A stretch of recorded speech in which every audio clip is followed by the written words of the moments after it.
I'm going to do something a little different today. I'm going to read from this book called The Nuns Story. Is that showing up? It's by Kathryn Hulme. I'll show the front page. Doesn't really say much, but it was written in the 50s, I think, maybe 1956.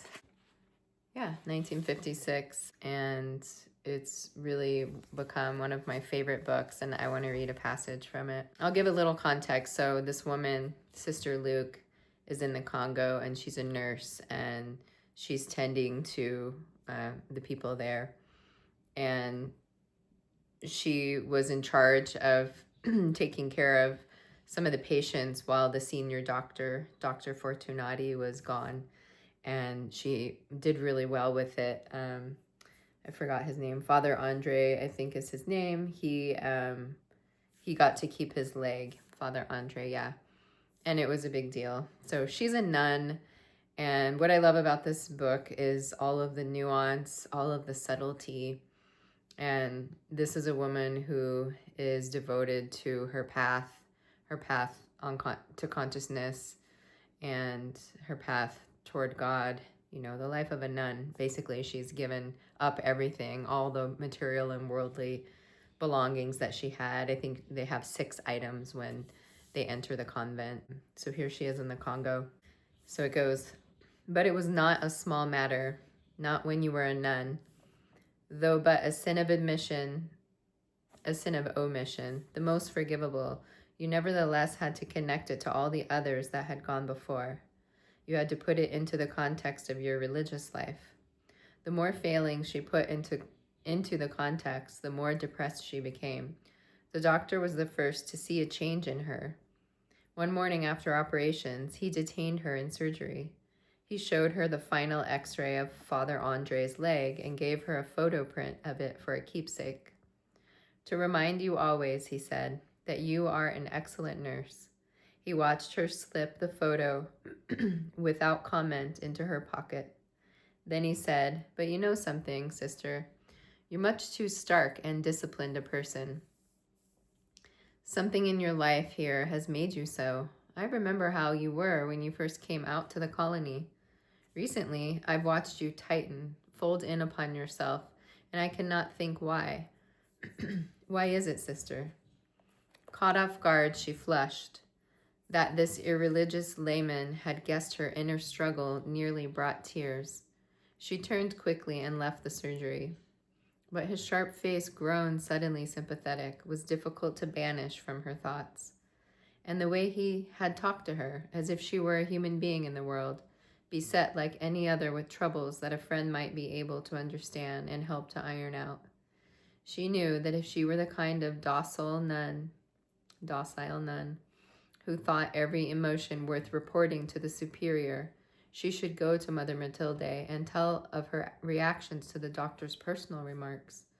She stood for a moment undecided. She heard very distinctly the voice of the mistress of novices saying, every failure to a superior, no matter how small or how innocently committed, is a tug at your sleeve from the world trying to pull you back to it. But she was never to know if she would have gone that day. Duty came toward her down the hospital corridor in the form of Father Vermeulen, the famous priest of the leper colony, and Etienne, the town's coiffeur. Etienne was there to dress the hair of the banker's wife, and Father Vermeulen had come for his annual precautionary check. The saint and the sinner, she thought as she watched them approach. There's so many subtleties and nuances, and the three character traits that she's trying to maintain, which I think is true for all nuns, is chastity, obedience, and poverty. So she's constantly at war within herself over those 3 characteristics.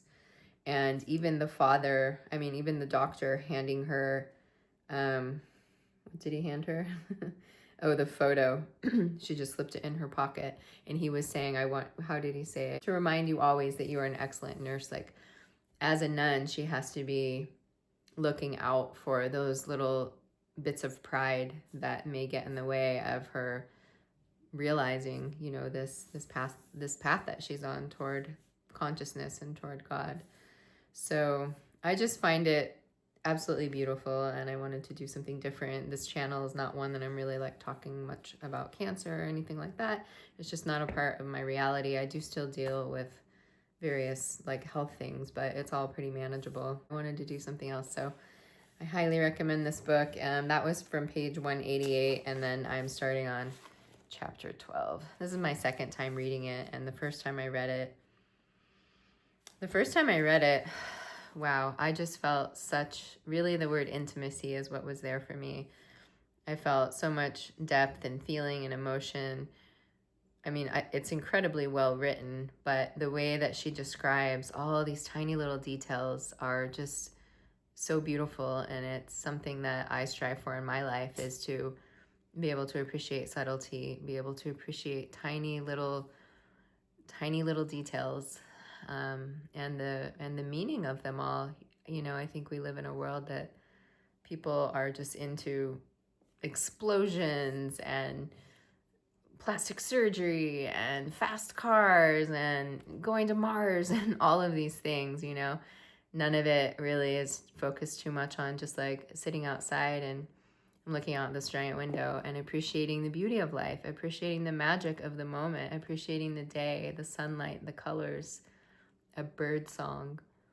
Like, what if that's enough? You know, what if that could be fulfilling enough, and it would not warrant that we need to constantly pursue toward all of these things that society says we need to pursue. So I'm on that path myself in my inner world, and with a group of friends in a school for consciousness with a teacher, and I feel really grateful to be at that place in my life. And so yeah, I wanted to share the story, so maybe it will uplift you, maybe it will inspire you, I don't know, but in any case, I wish you well. Thanks for listening.